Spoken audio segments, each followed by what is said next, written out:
Chapter 14. The Mardi Gras National Observance of the Nigger Dream. A piece of work that will make sick men whole, but are not some whole that we must make sick. Shakespeare, Julius Caesar.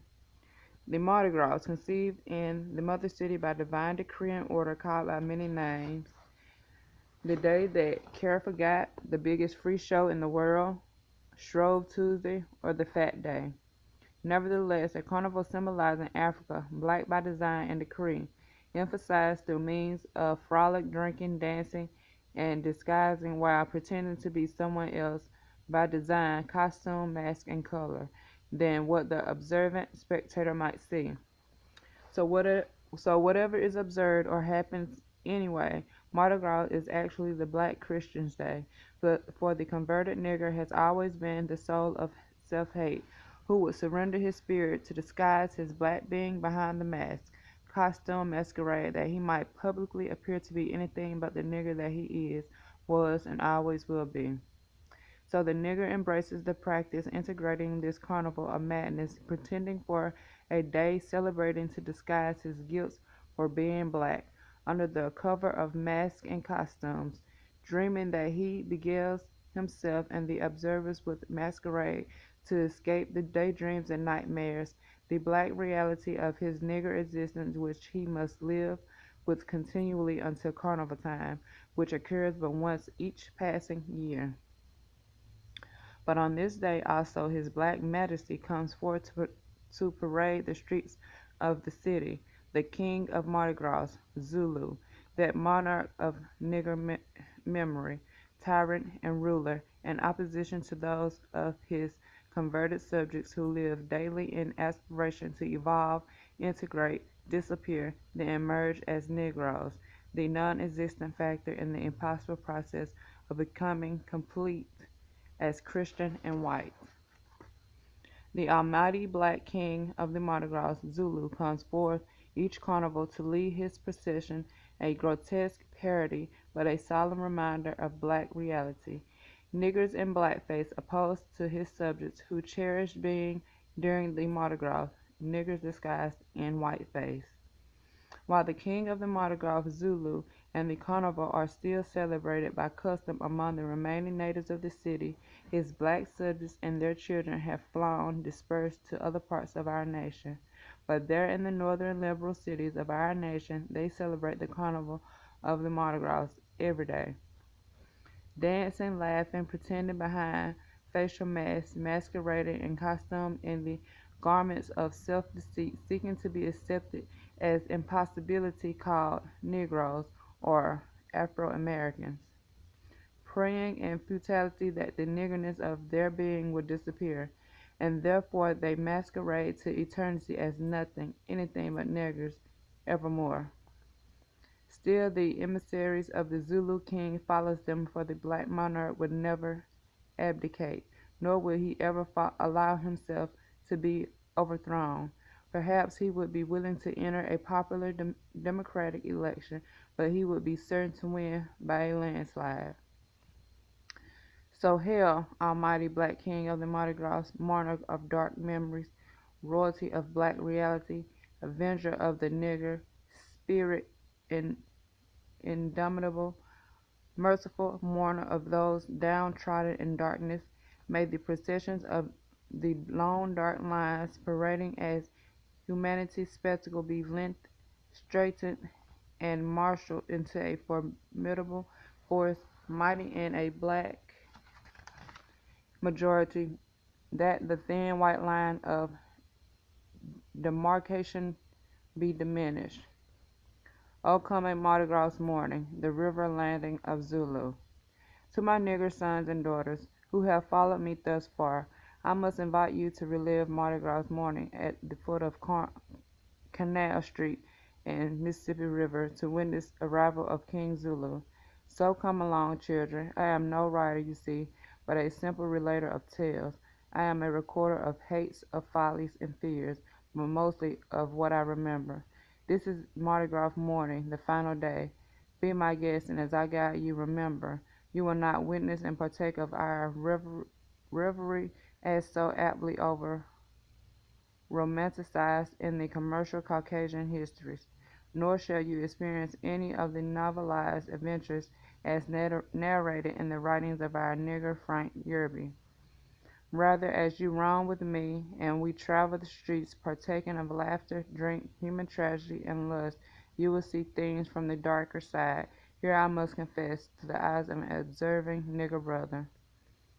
Say we have just climbed from our beds in the dark chill of the pre-dawn and fortified ourselves with a few swigs from a handy bourbon bottle, the surviving remnant of last night's formal Mardi Gras social. We hastily dress and descend below in preparation for a day of frolic. From the overladen breakfast table we pay homage to maternal scrutiny, stuffing food down into our sensitive stomachs, fighting the nausea of last night's hangover, under our mother's insistence that you gotta have something sticking to your ribs. We cram down the fare of hot buttered biscuits and brown molasses, grits and more butter, large thick slices of crisp brown salt pork, then drown it with steaming black coffee. Two more nips from bourbon bottle and we are ready to hit the streets, man. The streets and sidewalks are already filled with humanity. People are everywhere. All kinds of people. Excitement and tension are here. You can feel electricity in the air. Already the lumbering buses and trolley cars are crowded. Automobiles and trucks, horns blowing, are lined bumper to bumper. The frantic whistles and voices of traffic policemen pierce the atmosphere, and futile attempts to unsnarl the jams keep the traffic moving at a gratifying snail-like pace. Some of the cars and trucks are decorated gaily, adorned in colorful motifs of crepe paper steamers from the windows of the buses, trolleys, and automobiles. Children and grown-ups, fun lovers, wave colorful bonbons, gay flags of shredded silk paper. The banquets are named for sidewalk down here, are crowded with shuffling, running, and shouting humanity, all headed like disordered but determined stream of ants, downtown and on to Canal Street. Now Canal Street, as folks around here boast, is the widest business street in the country, stretching more than 170 feet across. So wide is this business thoroughfare that you wouldn't recognize your brother standing on the far cross. Canal Street is considered downtown New Orleans, but we have got a distinctive system for dividing our city into four understandable sections. That's uptown, downtown, front of town, and back of town. Canal Street is one of the dividing lines running front of town and back of town, east and west. Claiborne Avenue is the other dividing line running from uptown to downtown, north and south. These two dissecting thoroughfares make our unusual division of the city comprehensible, despite the fact that the city is laid out in the shape of a semicircle with the Father River curling around it. That's why we give it the name of the Crescent City. Anyhow, just so you'll understand, any section on the north side below Canal Street is considered downtown, and any section above Canal Street heading south is considered uptown. Any section heading east out of the riverfront and above Claiborne Avenue is considered out front of town. Headed west toward Lake Pontchartrain and below Claiborne Avenue is referred to as on back of town. Right now, like all the rest of the crowd, we're hurrying, headed on downtown to that big old street named Canal Street. When we get down on Canal Street, you'll see there is a wide concrete and stone-covered neutral ground east side of it, which once an open canal. The canal is still there, used for drainage, but they've got it beautifully covered now. However, that is where the street takes its name from. Now when we get there, we'll turn east, heading out front of town to the Algiers ferry landing, where the canal beneath the street meets and dumps all its drain into the flowing, muddy Mississippi. Looking about now, you can see all the Mardi Gras people in masks and costumes, dressed but every which and kind of way. Some like us are only dressed in street clothes, but many others go by dressed all up in very kind of costume. Some are disguised wearing Mardi Gras masks while others have their face painted. Until 6 o'clock in the evening, it is legal down here to keep a mask on, covering your face, but after that you're supposed to uncover to take them off, but not necessarily your costume. You can wear your costume all day long if you want to, until time for turning in on Mardi Gras night. On this day, you can mask in costume, dress, pretend as anything you care to be. Some people consider that some of the masking is too vulgar. Others just think it's funny. Take your choice. Up the street now comes a man dressed up as a woman with bed pillows beneath his female dress, one pillow in front of his bust, another covered his tail for his rump. He pushes a baby carriage before him with a large automobile horn attached to it. As the horn blows, the people give way. Give a look. Dig the scene from within. From the long, hairy legs dangling over the side of that carriage, we know it's a grown-ass man riding along in the carriage as the baby. He wears nothing but a baby bonnet tied under the chin, his body covered with nothing but a diaper, pinned together with a safety pin about 2 feet long. He is sucking a nipple of the body he holds. Only the bottle, as you see, is filled with abundant bourbon for his milk.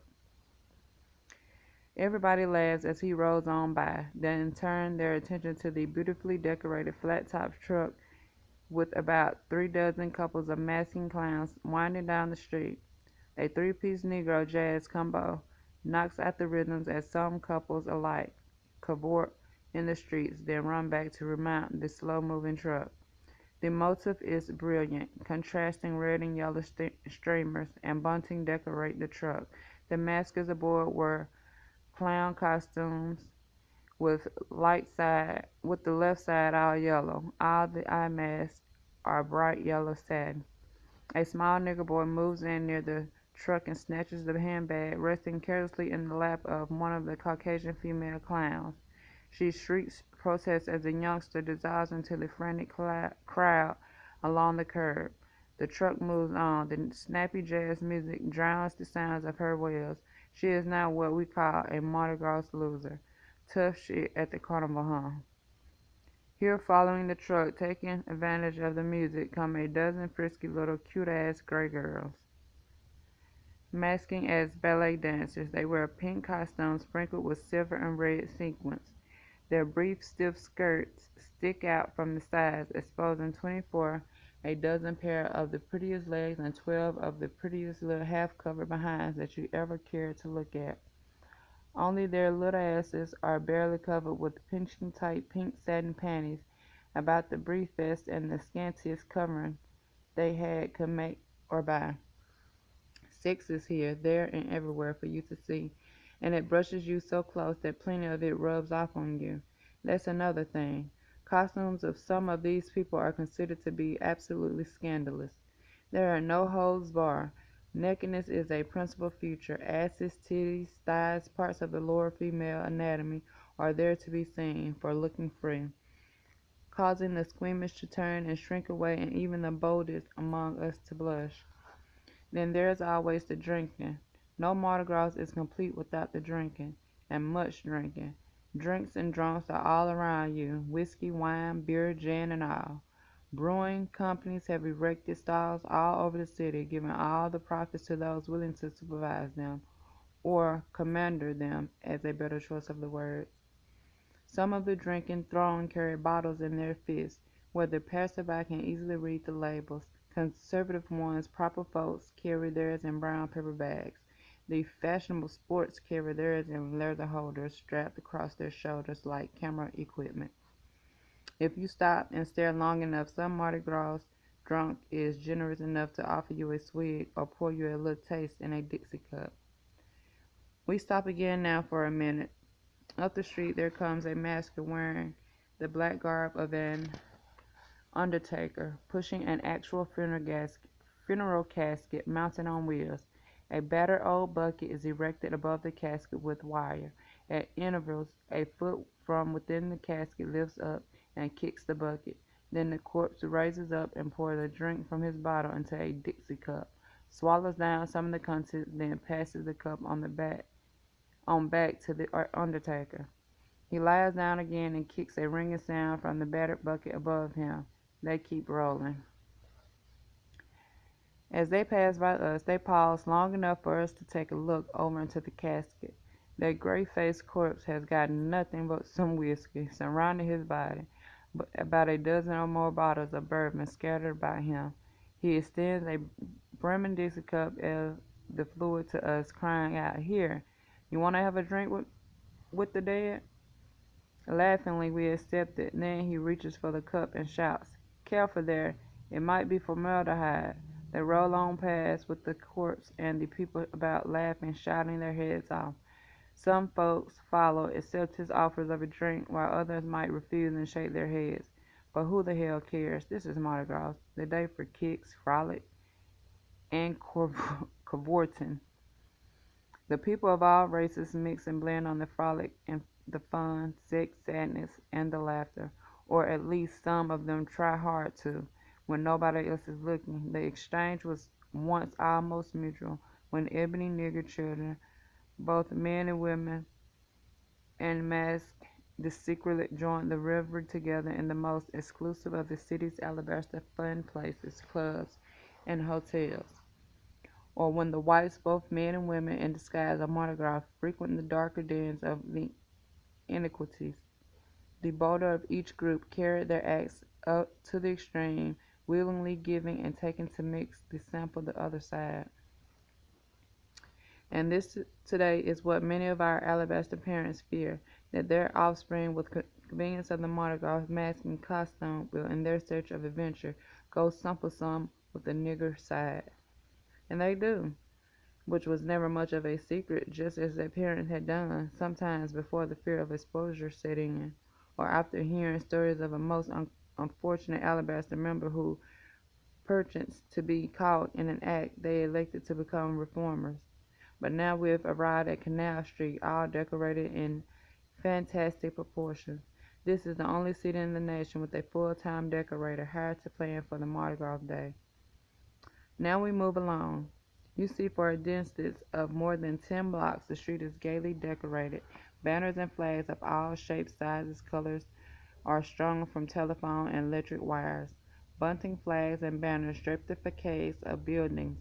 People wave their buildings, tossing People wave from the buildings, tossing colorful rolls of paper like the streamers of ticker tape from the buildings' windows high above the streets. The contrasting bright colors of varied costumes flash, blend, and clash as herring and maskers, singles, doubles, and groups weave in and out, around and about the mass of excited humanity. The colors of yellow, green, and purple dominate here, for these are the three official colors of the Mardi Gras. At the center of the canal street, along neutral ground, the lamp posts are adorned at the top with huge, grotesque masks of the carnival.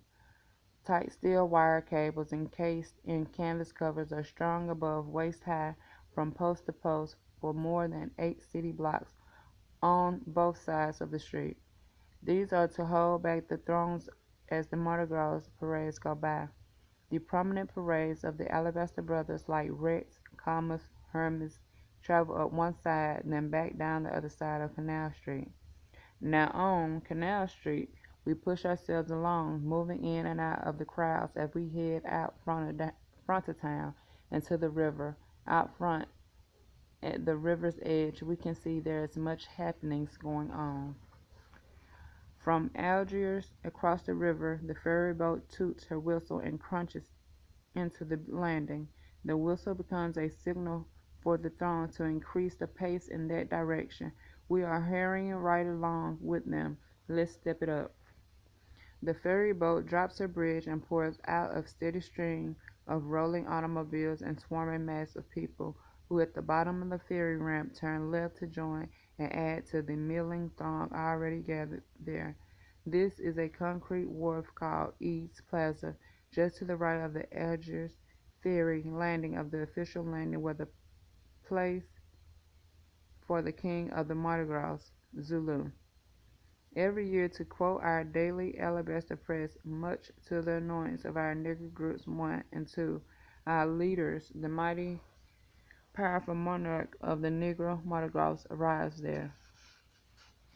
Thousands of his subjects or observers gather there at East Plaza on Mardi Gras morning to greet and acknowledge the nigger King Zulu before he mounts his floats to parade about the city.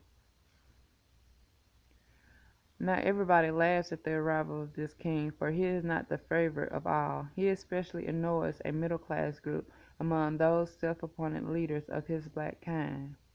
But since he hasn't arrived, we're still early yet. Let's move about and mingle with the other people. The noise is such then is damned. You can't even hear yourself talking. The people are laughing, shouting, and calling. Some of them are screaming and bellowing. Children are hollering and crying. Every now and then we see some child raised to the shoulder of his parent, either to keep him from being trampled and mashed to death, or perhaps to permit him to see a little better. The famous Mardi Gras peanut vendors move throughout the crowd, chanting to dispense them goober nuts. Most of them wear caps with the bills turning backwards as perhaps a mark of their trade. Each of them carries a basket or a hamper hung from their necks with a rope, all filled with bags of peanuts. It is today or never for these peanut vendors, as they scream ditties to the top of their voices. Get your fresh roasted peanuts. They they well roasted and they double toasted. Ain't none of 'em mine. They go two for a dime. There's only 5 to keep you alive. I'm going past and they're going fast. Get your well roasted peanuts. Other peddlers, hawkers selling carnival trinkets, masks, flags, banners, balloons, sandwiches, soft drinks, and beer, match the peanut vendors in the contest of hoarseness, chants, and shouts. All of them sing out and scream as if it were the last day on earth, adding to the din of frolic and tears and confusion. Look, there's trouble. A fighting scuffle breaks out. The crowd gives way as 2 ebony brothers go at each other violently with a broken beer bottle apiece. One cat gets the worst and drops to the ground, a jagged hole in his neck. Fresh blood gushes out. Somebody yells. His opponent disappears into the crowd. A woman screams to the top of her lungs. An alabaster sister groans and sags, faints in the arm of her escort. Somebody bends to help the poor bastard. Come on, here come the cops. Besides, if we stayed too long, we might miss something real interesting, or maybe get shot or hurt by the cops. You don't think so? Well, let me tell you, that's nothing. Couple of years ago, I just missed getting locked up myself, or maybe getting shot by a blue. It happened on Mardi Gras. I was walking along and looked at a fey bitch, just a little too long. There she was, weighing more than 200 pounds and masking in a bikini bathing suit. You couldn't help but look at her.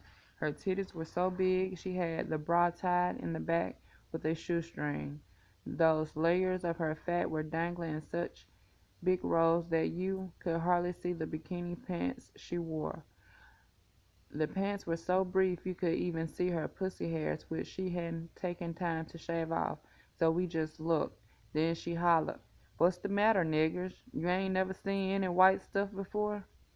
I didn't answer back, but a friend of mine did. Then the next thing we knew, she was screaming. I made like a dog and unasked the scene, but my friend tried to explain to the cops. They shot him in the hip. He's still laid up now. That's why he ain't along with us today. But you stick around and see. Make the scenes with me. I'll show you happenings that you never thought possible.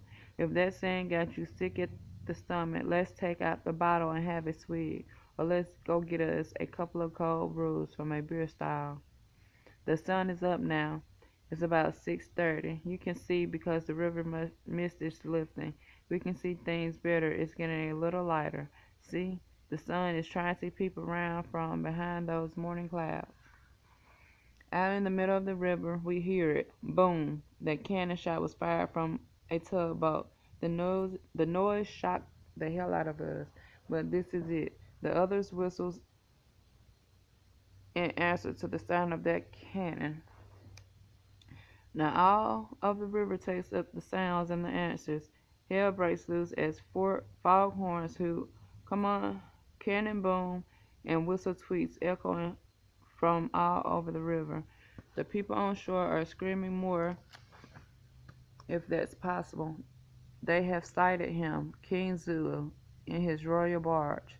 That's him. He's coming on in. Here comes old Zulu. Yeah, man. Yeah, man. Yahoo! Yahoo! Yahoo! Zulu is coming on in. The royal yacht, which is simply an old rented gravel scull, makes up a slow, foamy circle from the middle of the river and heads towards us here on land. Amidst the noises of the waiting throng, they are coming, the Mardi Gras Zulus. As the boat draws closer, we can make out the black bodies distinguish some of the costumes, grass skirts, animal skin vests, and their headpieces. People surge closer to the river's edge. Policemen shout warnings as they push and shove for better vantage points to see. As the barge approaches, the face of Zulu members are visible, painted black with burnt cork. Their eyes and mouth are emphasized with circles of clown white grease paint. This make up a throwback to the days of minstrelsy, touches a very sensitive spot in the of and hearts of our up and sedate class of the black kind brothers, generally referred to as up city by members of the Zulu Social Aid and Pleasure Club. Incidentally, that's their official name. Nice fellows, too. They really aren't savages, but their members do come mostly from among our common bred outcasts, grouped through in our nigger society. Now the gravel barge cuts engine and the scow drifts closer into the landing. Costumes are now clearing delineate.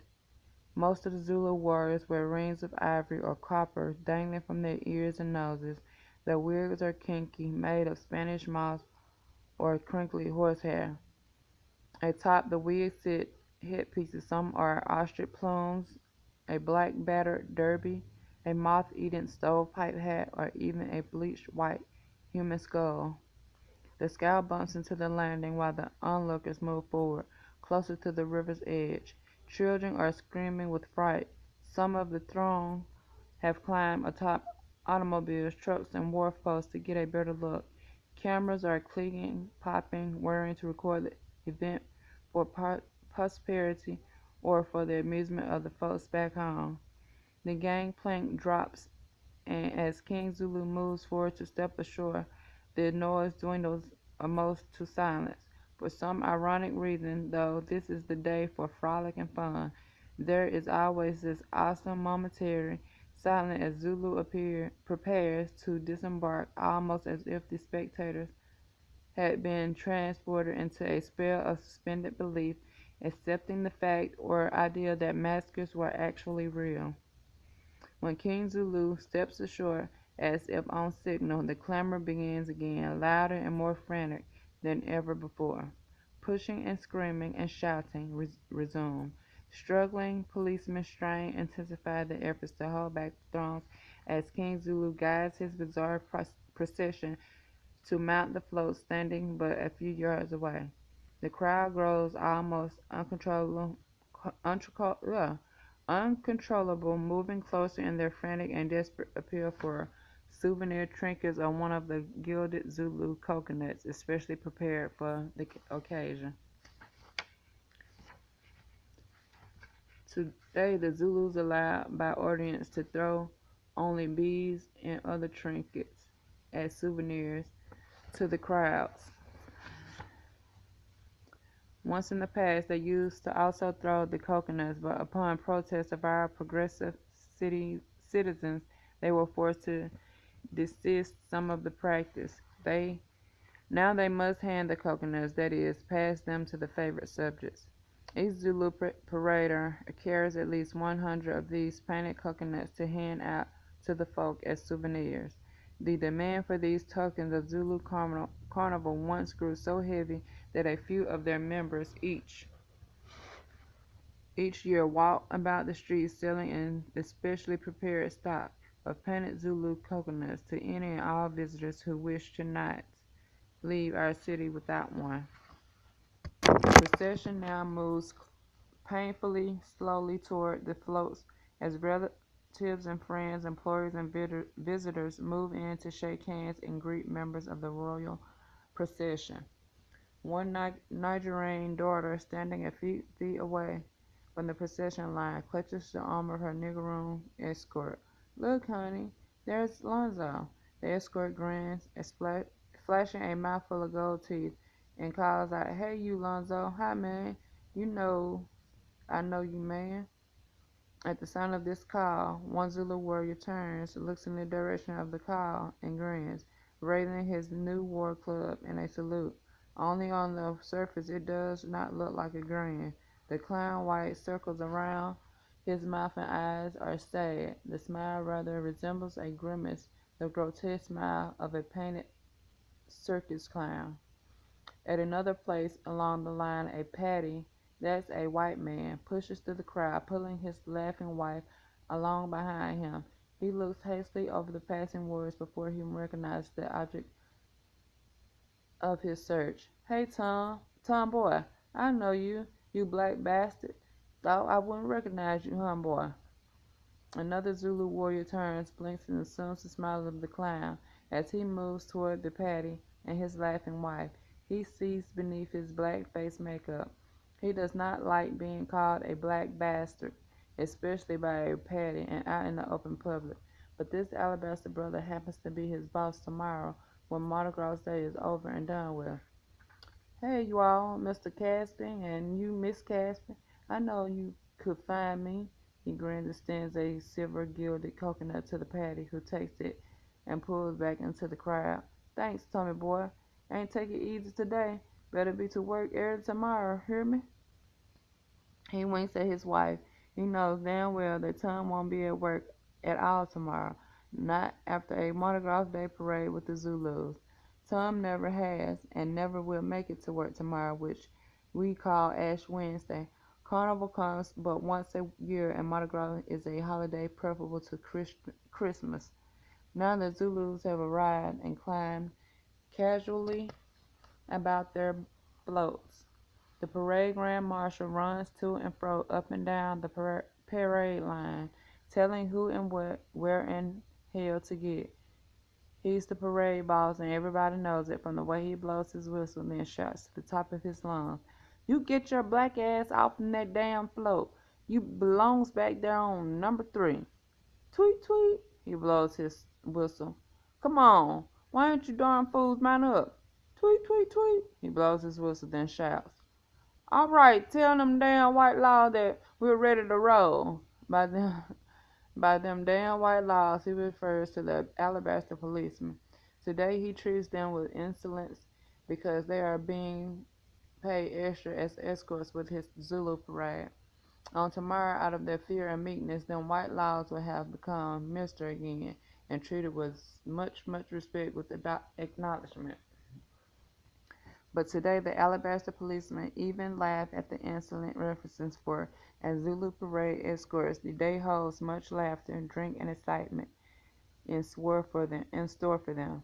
By twilight time, these will be the drunkest police escorts in the history of departmental activities.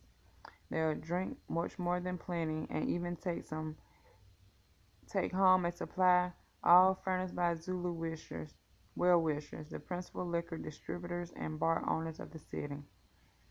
While they are climbing aboard, let us look at the floats. Each of them is at least 20 feet high, decorated in a jungle motif with fresh foliage and mosses hanging from every conceivable angle, which float resembling as much as possible a patch of recreated jungle and underbrush. The number of floats in the parade of King Zulu varies from 3 to 6 each year, all depending on the amount of currency collected or turned in from donors and contributors who finance the spectacle. This is a poor year, unlike the year of 1949 when Louis Armstrong, New Orleans' famous king of the trumpet and lifetime Zulu member, came home to rule the procession. That was one of the years they turned out with 6 floats. This year they have but 3, well 4 if you count the official baggage car.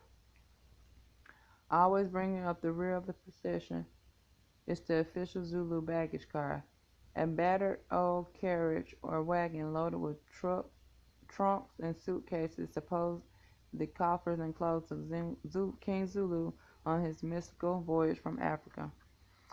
In the processions of the alabaster parades like Rex, Chemos, and Momus, the last float belongs to the king, but not so in the tradition of Zulu. He always leads his parade, but hence the first float is always titled King Zulu. A master walking in front of the float carries a large printed poster assigned to indicate this. The float following that of the king is titled The Warriors. The last principal chariot is titled The Witch Doctor. The maskers aboard each float are dressed to bear out the theme or title of the float upon which they have been assigned for the day. As King Zulu mounts in his throne, a small black boy in traditional Zulu array kneels on all fours to become His Majesty's human footstool. Across his back rest the feet of the king, adorned in boots of brilliant metallic gold cloth. The king produces a foot-long cigar, presents it to his white encircled lips while his personal attendant lights it. His crown is a jewel-studded band with a purple peak atop which sits a grinning bleached skull of a human. His royal mantle of the velvet trailing some 10 feet over the back of his throne, his artistically trimmed in metallic gold and colorfully beset with flashing multicolored rhinestones. He wears a vest of leopard skins with a hula skirt of frilly, rustling shredded strips of cellophane which part with the wreaths to reveal his contour-fitting dance tights underneath. His expensive accessories of jewelry are actual gold rings and bracelets crusted with simulated diamonds and pearls. As he smiles or grimaces, the greasy surface of his tar-black makeup complements the clown-white which encircles his mouth and eyes and reflects the morning sunshine like a mirror. Other warriors, royal guards, and dukes of His Majesty assemble themselves at assigned vantage points above the float. Aboard the second float, 16 such jungle savages are similarly dispersed, arrayed in costume consisting of long black dyed underwear to give the illusion of black bodies, with grass straw hula skirts, which part with their movements to expose loincloths of assorted nature, animal skins ranging from leopard and rabbit to muskrat and raccoon. Most of them wear white gloves. Each of the warriors supports a huge battlefield of purple-painted animals hide with a large bright Z embezzled on the front. As weapons they carry authentic primitive implements of hunt and war, spears, maces, battle knives of all shapes and sizes, along with clubs and axes. 16 or more maskers are assembled aboard the float of the witch doctor, but the medicine man is the prominent feature. Around his wig he wears a crown of fur, 2 large buffalo horns protruding at the front. Atop his head sits a stuffed white rooster. His vest is of tiger skin and he wears a loincloth of buffalo hide. Bracelets of fur circled his wrists and ankles. His magic or medicine stick is adorned with a rooster head, with the head of a snake extending from its gawking beak. And all things around the neck of the medicine man entwines a large, very much alive, writhing king snake. The mass settles above the floats and occupies them with opening and digging into the burlap sacks of souvenir trinkets and coconuts. Crowds converge from both sides of the street, clamoring and screaming in a last desperate attempt to obtain coconuts and souvenirs before the procession departs. This time they are held at bay by the official Zulu police brigade. assembled to march on foot for the purpose of protesting King Zulu and his court. And this protection is actually necessary, for as I have mentioned before, King Zulu is not always an object of favor with all who come to view him. His police brigade wear actual official police caps and jackets, borrowed or rented from the understanding members of this city's departmental force. Beneath the jackets they wore the regular Zulu garbs of animal skin vests and grass hula skirts. They carry the actual police batons or clubs and throughout the day exhibits an express willingness to use them in their official execution of duty. At front of the procession, the parade grand marshal, now mounted on a white mule, gives the signal to move out. The marching Eureka jazz band taps out a roll of the drums, the trumpet emits a fanfare blast and breaks into a jazzy version of the traditional hymn, "Oh, when the Saints Go Marching In." People fall back, pushing frantically toward sidewalks, screaming and shouting, drowning the staccato roar of police escort motorcycles now rolling, threatening alongside the street curbs. The parade begins to move. The second liners move in. In arrayed formations, they begin their shuffles and intricate switching to the rhythmic beat of the music. Right here, I had better classify as to what a second liner actually is. Originally, they go back to the times when New Orleans was considered the most parading city in the world. The natives here would parade in the slightest provocation or inducement for a wedding, a funeral, a lodge meeting, or any time they heard music on the street. There are those among us who, though not an official part of the parade, are enthusiastic enough at any and all times to join the processions anyway, forming the second line. Hence the traditional name second liners. Quite often a few of them drill and rehearse themselves, even keep notes religiously as to where and when a parade will take place. More often than not, they seal the show, becoming the more attractive feature of the procession. So now, as the band begins to roll, the second liners fall in to the front and alongside the procession. With encouragement cheered from the crowds and even the Zulu paraders, they begin to swish and sway away. Women with their men, both young and old, fall in to the second line. They cry out with the heat, "Make it, baby, hey, hey, shake it, but don't break it. Now slide around, scrape the ground, now roll, let's move." Dresses fly up, and female pink, black, or white panties, exposed bottoms, brazen sights of nakedness are frequently afforded by the viewers. The fever is contagious. Even the spectators move out into the street, make the line for a brief shuffle, then move back to join the assembled crowds. Then another group joins the line, a bunch of little foxy fake chicks wearing pink satin blouses, no bra underneath, black satin skin-fitting tights, long black mesh stockings, black satin eye masks, and silk top hats. But despite their masks, everybody knows they're au fait, alabaster to you. The bolder of the groups grinds and bumps, then reaches out, takes the hand of one of the jiggling black kind teenagers standing at the curb. She tries to encourage him to dance with her, pulls him, hugs, and kisses him flush on the mouth, her body gyrating in suggestiveness against his own. The youngster catches on, responds, and returns the gyrations, his hands exploring and inviting parts of her exposed anatomy. The crowd shouts encouragement as the 4 or 5 other young ebony sons join the shenanigans, reach for the other little foxy-faced chicks of the group, who respond with eagerness accordingly. All move to the center of the street, wriggling, grinding, and bumping to the spell of their jazzy rhythm. Sailing through the crowd hastens a police officer with his club. He slaps one of the ebony youngsters broadside the face. The youngster falls, a bloody gash sprouts from his eyebrow. His companions release their partners and vanish into the congregated masses. The officer lifts the youngster and savagely slaps him with the club again. He kicks him below the ribs, reaches down to lift him again. A fellow police officer appears on the scene, an open jackknife cleverly palmed in his hand. He turns it over explosively. "What you doing with this knife, nigger?" Pow! The nigger kid goes down once again. "See that? This damn nigger pulls a fucking jackknife on me." He addresses his fellow officer in feigned indignation and surprise.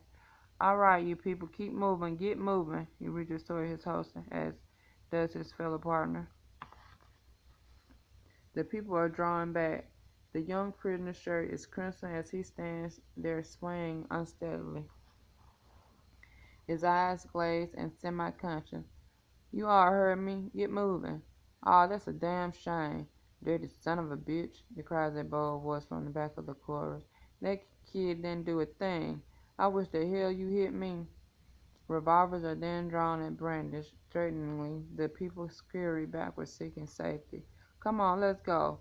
We can't stay here. The Zulu parade is getting away, and we're just about missing all the happenings and excitement. Now, you just saw that we call a fast frame down here. That's one of the surest ways of keeping the races from mixing during frolics of the Mardi Gras carnival. Oh, don't worry about the kid. They'll bash him some more, but he'll most likely live to tell about it later. In fact, he'll be more than happy to forget the whole thing and they just let him out of jail in the morning. Yes, jail. Not a juvenile hall. This is Mardi Gras, friends of mine. Juveniles to jail. Why, that's nothing down here. I have heard of jailing more than 200 nigger youngsters at just one single Mardi Gras parade. Simply line them up against the wall and book them on suspension to keep the fear of God in them, they say. That makes them behave themselves. And what happens to these little alabaster girls? Why, nothing. Can't you see? They're standing there shaking ass with laughter. Of course you notice that while they for dancing they all are drunker than Cootie Brown. But you know those officers aren't want to make the mistake of grabbing any of those nice little sexy white girls.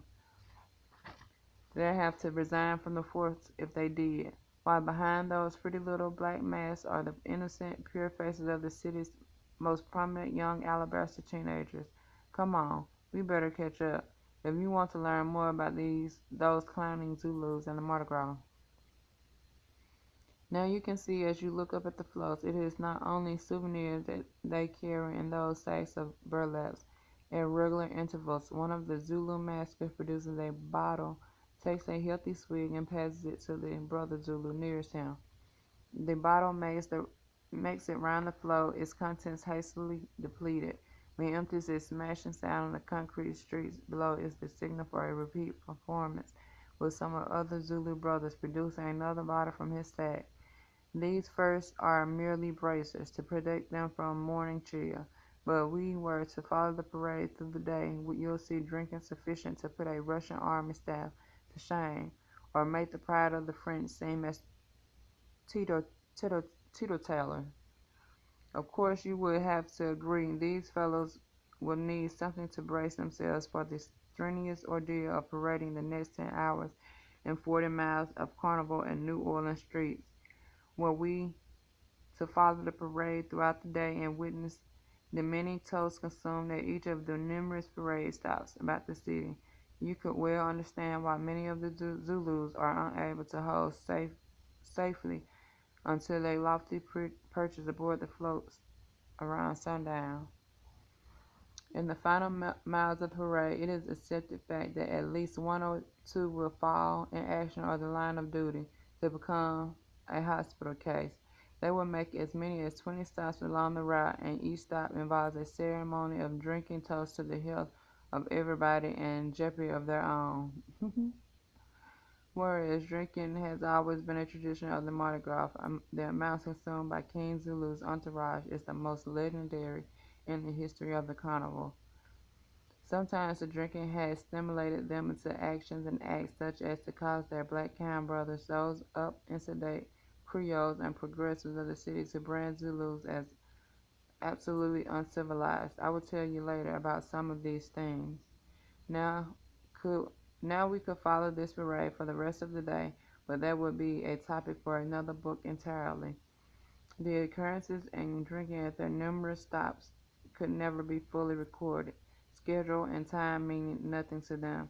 especially after the first half dozen stops. It is a known fact that if you want to witness the Zulu parade in its entirety, you catch the early morning landing, as we just did.